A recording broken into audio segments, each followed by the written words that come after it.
Test d'appel de la coalition des 14 partis politiques de l'opposition à la population togolaise le 29 novembre et le 1er décembre 2018, malgré les propos mielleux du régime au pouvoir. Malgré tous les moyens de bord que l'opposition utilise pour empêcher la tenue du scrutin, le régime au pouvoir a lancé les campagnes électorales.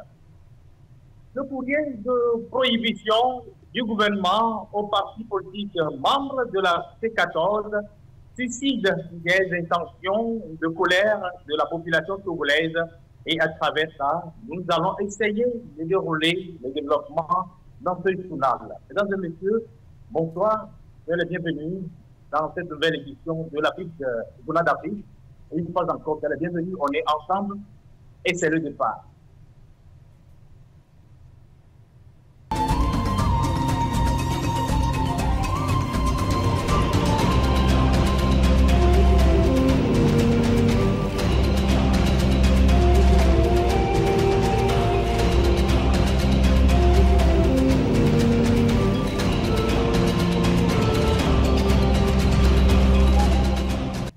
Les 14 partis politiques de l'opposition togolaise ont lancé un appel test à la population togolaise le 29 novembre et le 1er décembre 2018, malgré les propos mielleux du régime au pouvoir.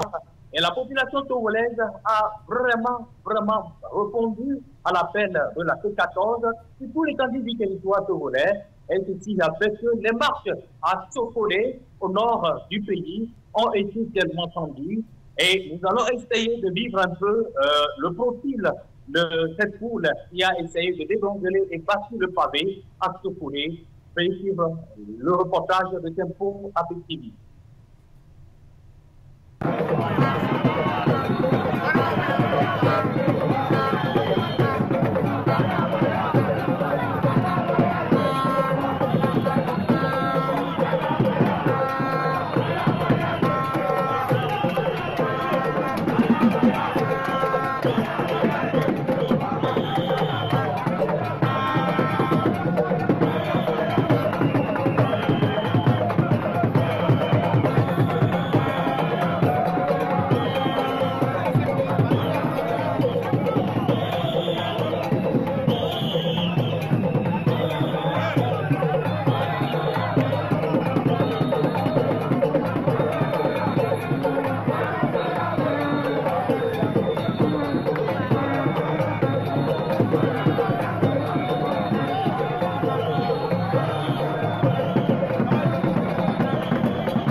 Qui a essayé de dégonfler au nord du Togo, à Sokolé, et précisément le fief de Tipi Salifou Achadam.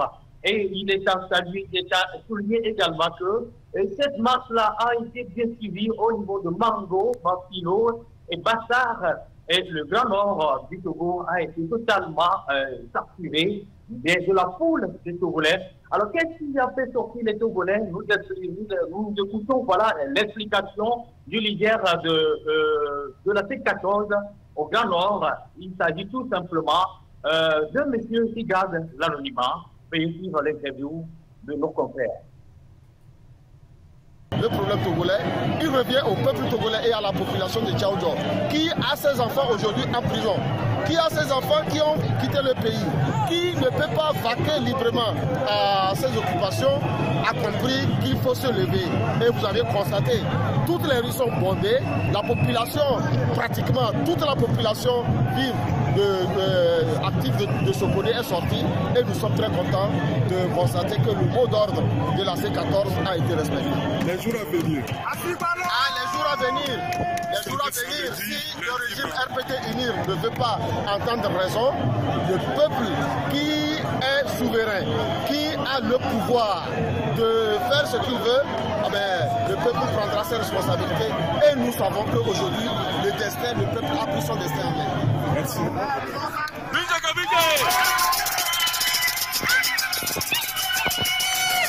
Voilà, nous savons qu'au niveau d'Achakpamé, les marches ont été totalement prohibées et les forces de l'ordre ont essayé de décontrôler des courses de chasse à l'homme sur les manifestants. Nous y reviendrons en image.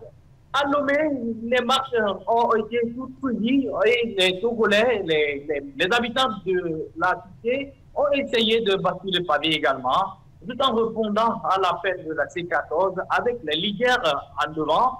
Et la marche a été débutée au niveau de Bekapoto et également au rond-point du marché de paix. Et les Togolais ont essayé de répondre massivement à l'appel de Jean-Pierre Fabre et Brigitte Gabri Adamago. Nous allons essayer de suivre un peu la marche, la foule qui a essayé de bâtir le pavé le 29 dernier.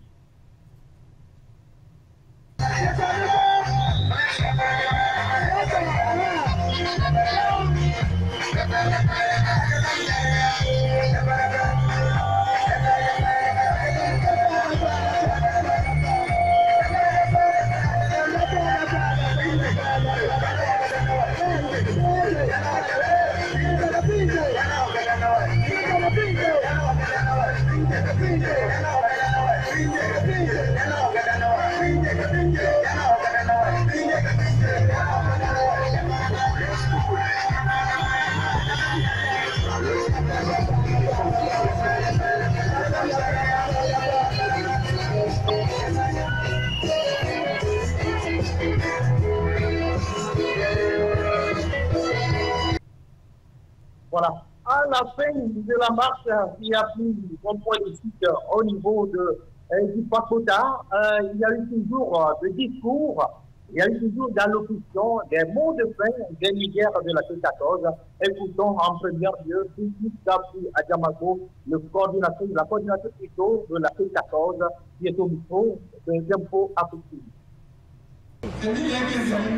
C'est seulement cette nous aurons tous confiance. Nous ferons confiance au résultat du recensement. Donc, pour nous, il n'est pas possible de reconnaître ce qui est fait. Nous avons fermé aucune porte. Nous avons posé un certain nombre de choses. Il faut qu'on s'arrange, les facilitateurs comprennent que la CENI peut fonctionner de manière paritaire, que si, après avoir réglé la question des représentants, aussi celle de la présidence de la CENI. Il faut que les facilitateurs comprennent que même si on règle les questions qui permettent à la CENI de fonctionner de manière paritaire, il faut régler les préoccupations pour que le processus électoral soit transparent. Il faut qu'on revoie le document électoral. Il faut que le scrutin pour les élections législatives soit revu. Et donc, il faut aussi des réformes d'autres institutions que la Cour constitutionnelle qui intervient dans le processus électoral. À cette question, nous allons tous reprendre ensemble que nous tous nous reconnaissons. Une confiance totale à la situation, comme quoi elle pourrait être la crise congolaise. Est-ce que vous êtes en train de constater que la crise est en train de jouer un double jeu avec vous? Non, nous ne n'irons pas jusque-là. Nous continuons de penser que la CEDEAO qui intervient dans un contexte saura reprendre face aux caprices du régime et pour la feuille de route qu'elle n'a pas dirigée soit appliquée. Est-ce qu'il y aura une élection? Non. Ce n'est pas possible. On ne peut pas organiser des élections transparentes et inclusives. Il y a un moment, le ministre dans une interview a déclaré que son train est en marche, la rattrape est-ce qu'aujourd'hui vous demandez que la machine soit mise à zéro et que tout soit commencé? Le programme des jours à venir pour la C14, à la fin de la marche qui a pris son point de vue à Dipakota, Jean-Pierre Fabre prend la parole et il essaie de lancer encore le programme des jours à venir pour la lutte et la bataille de la coalition des 14 partis politiques de l'opposition. Écoutons Jean-Pierre Fabre. Le mouvement, depuis le départ jusqu'ici, regardez comment les gens, regardez la tête, regardez les gens sont en train de partir. C'est inouï. C'est inouï. Ça veut dire simplement que le message que nous véhiculons porte et que les Togolais se reconnaissent dans les actions que nous posons. Malgré cela, le pouvoir fonce et démarre la campagne le mardi. On verra bien. On verra bien. Nous, ça ne nous regarde pas. Nous avons notre position. Nous ne nous engageons pas dans ce processus. Un processus vicié dès le départ, bâclé, unilatéralement enclenché. Vous avez vu comment ils nous ont mis à l'écart de la révision des listes électorales par ce simulacre de conflit avec l'UFC qui a refusé de céder sa place au motif que ce parti, l'UFC, fait partie de l'opposition. Et donc on nous a tenus à l'écart et on a fait un recensement frauduleux. De toute façon, nous avons des données scientifiques fondées sur le recensement démographique de 2010 qui nous donne exactement canton par canton, village par village, la population en âge de voter au 1er janvier 2019. Nous allons comparer les chiffres et nous allons voir. Avant-hier, vous en remettiez à la CEDEAO pour régler la crise. Hier, le parti au pouvoir aussi s'en remet à la CEDEAO, notamment les députés. Finalement, on ne peut rien nous reprocher. Même si des fois on n'était pas très satisfait, nous avons suivi la feuille de route. Et ce qui ne nous plaisait pas, on l'a dit. Le recensement, on a dit. On n'était pas d'accord. Mais on est allé à l'Assemblée nationale pour prendre part à la révision de la Constitution. Maintenant, vous avez vu ce qui s'est passé. Le pouvoir en place a refusé de prendre en compte le projet de l'expert constitutionnaliste pour proposer à l'examen de l'Assemblée nationale, c'est-à-dire des députés, un projet qui n'est pas très loin de celui qu'il avait proposé l'année dernière et que nous avions rejeté. Donc, à quoi s'attendait-il? Nous sommes des opposants et nous sommes leurs opposants. D'accord? On ne va pas les suivre dans cette voie. Et s'ils avaient amené le projet du constitutionnaliste qui faisait peut-être consensus, nous allions l'examiner et peut-être l'adopter. Mais on n'était pas intéressé par l'examen de leur projet de loi. Et surtout, lorsque l'article 59 relatif à la limitation du mandat a été modifié, le projet de l'expert constitutionnaliste a été modifié et qu'on se retrouve avec leur propre projet qui n'est pas satisfaisant du tout. Et à la limite, ne vise qu'à maintenir Faure Gnassingbé ou à faire en sorte que M. Faure Gnassingbé soit candidat en 2020. Et s'ils décident d'aller au référendum? Pourquoi ils ne l'ont pas fait hier? Ils auraient pu le faire hier. Donc ils sont bloqués, ils ne peuvent pas? Bonne question. Ils sont 62 à l'Assemblée nationale. La majorité requise des 2 tiers est 60,61. À la limite, ils ont la majorité requise des 2 tiers pour aller au référendum. Ils auraient pu le faire hier. Pourquoi comptaient-ils sur nous pour venir voter un projet, venir voter notamment un article 59 qui ne nous satisfait pas? Pourquoi comptaient-ils sur nous? C'est pour ça que je dis toujours, ils ont besoin de complicité.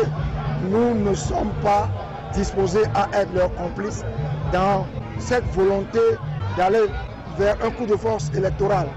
Nous n'allons jamais les suivre. Et donc, s'ils veulent aller au référendum, ils en ont les moyens. Recueillis par le reporter de Tempo Afrique TV, nous n'allons pas les suivre tout bêtement, selon Jean-Pierre Fabre. Voilà, malgré toutes ces choses-là, il est à noter que le pouvoir a essayé de terminer le recensement unilatéralement avec des doublons et des actions calamiteuses qui ont essayé de voir la tentative de fraude selon les leaders de la coalition. La coalition a totalement boycotté la participation au processus électoral.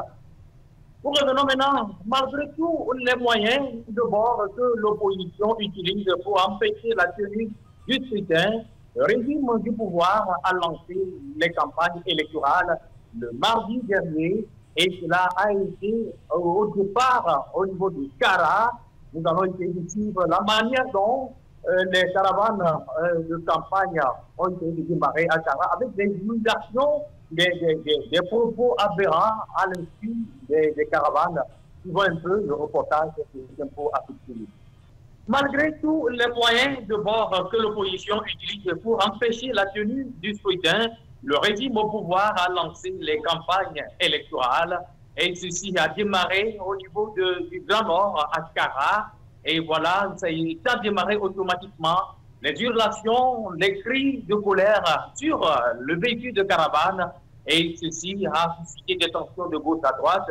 Veuillez suivre le reportage de Tempo Afrique TV depuis Kara.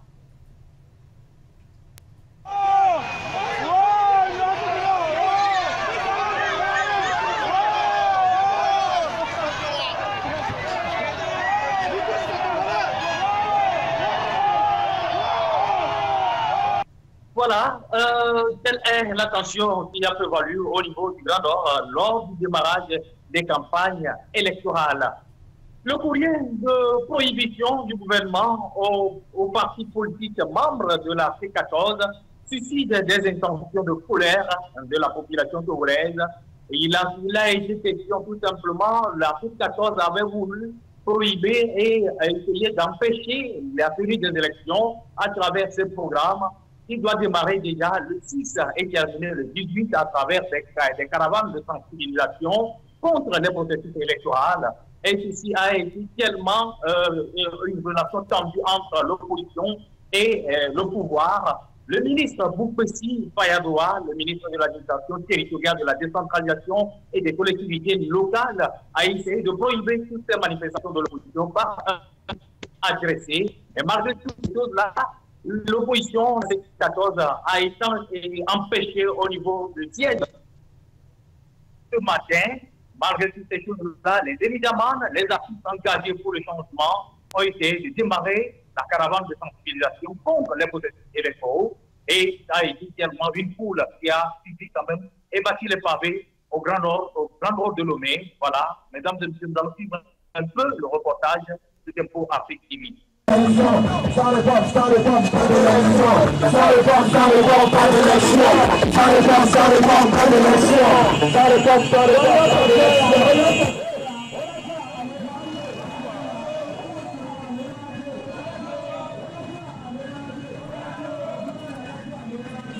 Voilà, quelle est l'attention qui a prévalu aujourd'hui ce matin à Lomé, dans les rues de Lomé, et puis les forces de l'ordre